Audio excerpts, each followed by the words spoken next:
कैथल पहुंचे जननायक जनता पार्टी के वरिष्ठ नेता डॉक्टर अजय चौटाला। कार्यकर्ताओं ने गर्मजोशी के साथ डॉक्टर अजय चौटाला का किया स्वागत। पत्रकारों से बात करते हुए कैथल पहुंचे जेजेपी नेता डॉक्टर अजय चौटाला ने कहा कि हम जनता के बीच में जा रहे हैं, हम निराश नहीं हैं, मेहनत करेंगे और अपनी कमियों को दूर करेंगे। जो हमारे बारे में दुष्प्रचार किया गया उसके बारे में लोगों को समझा रहे।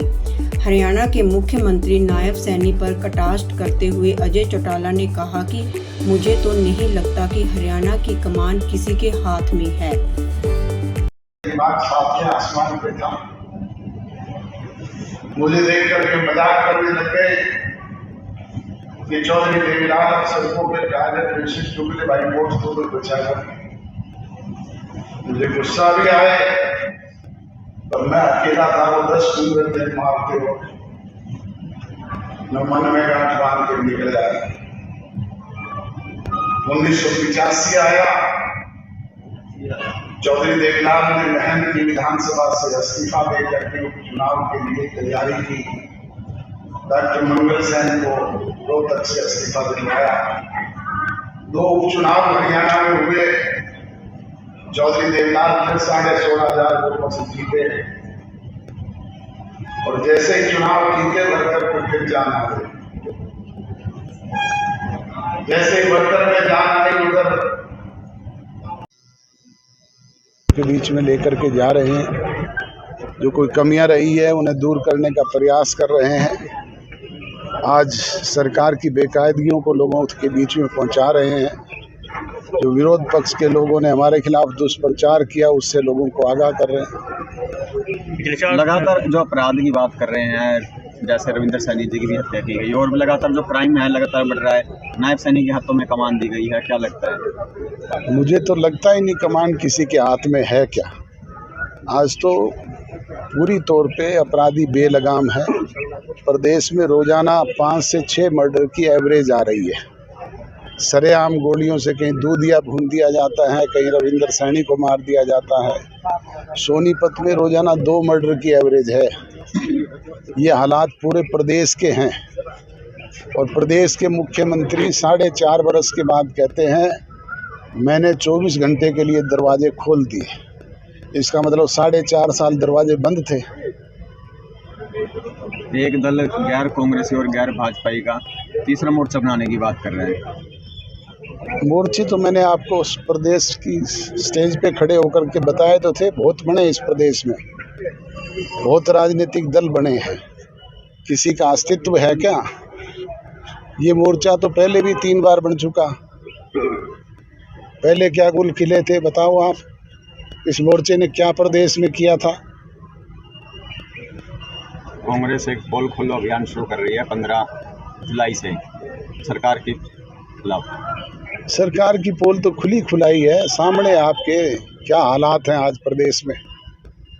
2 महीने हमें अलग हुए प्रदेश के किसान का अब तक फसल का पैसा नहीं आया, आड़तिए की आड़त नहीं आई।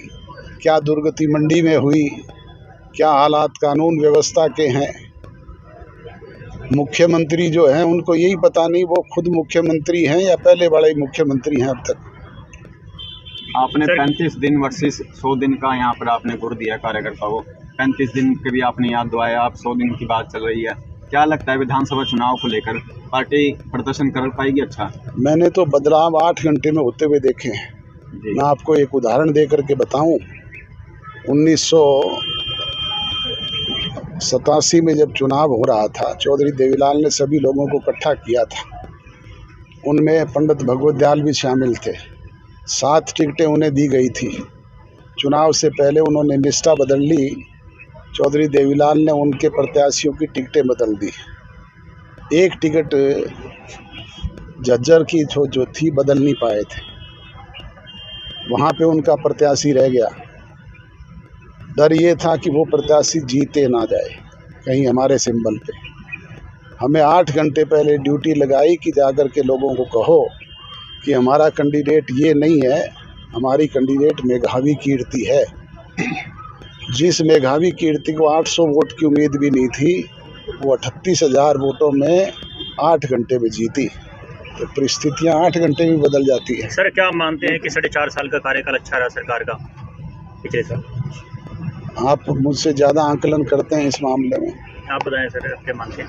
हमने तो सरकार में रहते हुए अपनी सारी बातों को अमली जामा पहनाने का काम किया और हमारा प्रयास रहा कि इस प्रदेश के किसान को, मजदूर को, गरीब को ज़्यादा से ज़्यादा सुविधाएं मिले, प्रदेश में विकास के काम हों।